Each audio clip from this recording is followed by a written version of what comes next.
अस्सलामुअलैकुम वरहमतुल्लाहि वबरकातुहू।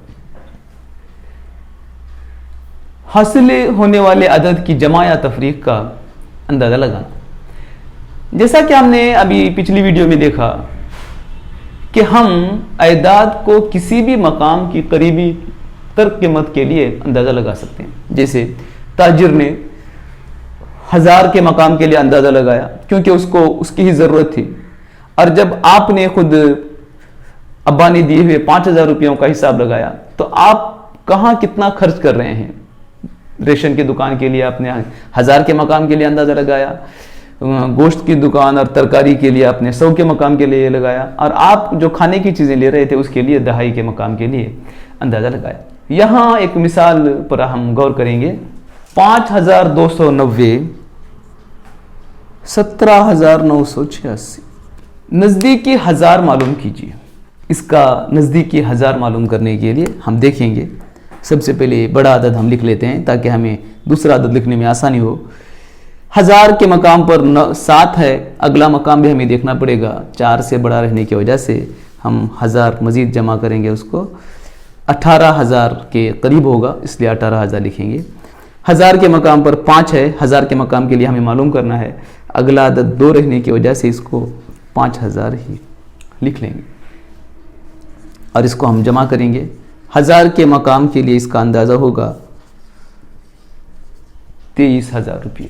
क्या ये तरीका कारगर है? आपको जो असल जमा हासिल होगी इस बात की जांच कर सकते हैं। क्या असल जमा से हमारी जो अंदाज़ा लगाई गई कीमत है उसमें कितना फ़र्क है यह हम मालूम कर सकते हैं।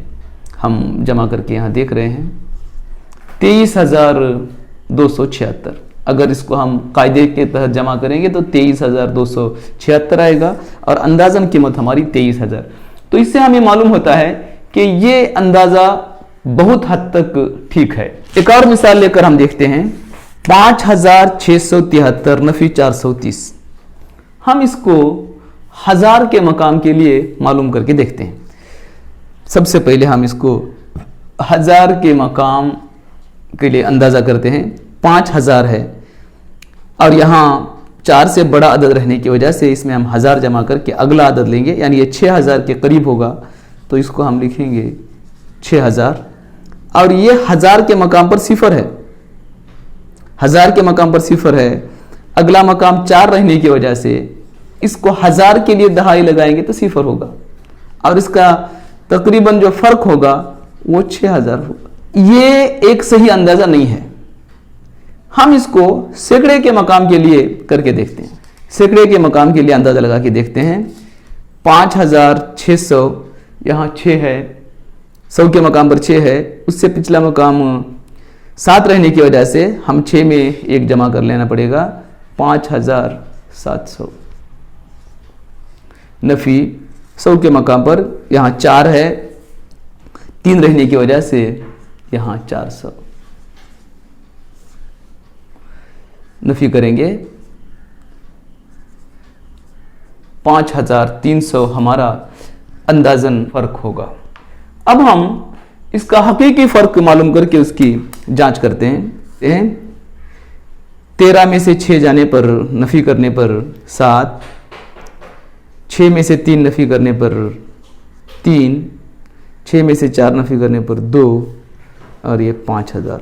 हकीकी फ़र्क इसका 5237 है। हमने अंदाज़ा लगाया गया 5300 है। ये बहुत ही करीब तर है, ये ज़्यादा बेहतर अंदाज़ा है। ये दोनों मकाम जब हम 1000 के लिए कर रहे थे तो हमारा अंदाज़ा उतना ठीक नहीं हुआ था। जब हमने सैकड़े के मकाम के लिए किया तो ये बहुत हद तक सही है। हम इसको एक दूसरे तरीके से भी कर सकते हैं। देखिए, दिए गए अदद में हम 5637 को 1000 के मकाम के लिए अंदाज़ा करते हैं और 436 को सैकड़े के लिए अंदाज़ा करते हैं। सैकड़े के लिए अंदाज़ा करके हम इसको देखते हैं। इसके लिए जब हम 1000 के मकाम पर 5 मकामी कीमत 5000, अगला मकाम 6 रहने की वजह से ये 6000 की ज़्यादा करीब है, तो हम यहाँ लिखेंगे 6000 नफ़ी ये इसको हम 100 के मकाम के लिए करेंगे, यानी 100 के मकाम पर 4 दहाई 3 रहने की वजह से 400 तफरीक करेंगे। हमें मिलने वाला जवाब होगा 10 में से 4 जाने पर 6, 5600। ये इसके मुकाबले में ये कम सही है, यानी असल से थोड़ा दूर है, लेकिन ये तरीका बहुत आसान है, हम बहुत जल्दी मालूम कर सकते हैं, इसलिए हम इस तरीके से भी अंदाज़ा लगा सकते हैं। यहाँ आपने गौर किया होगा कि यहाँ दोनों अयदाद के लिए, इस मिसाल में दोनों अयदाद के लिए 1000 तक के लिए हमने अंदाज़ा लगाया तो हमारा अंदाज़ा बहुत ही फ़र्क आया।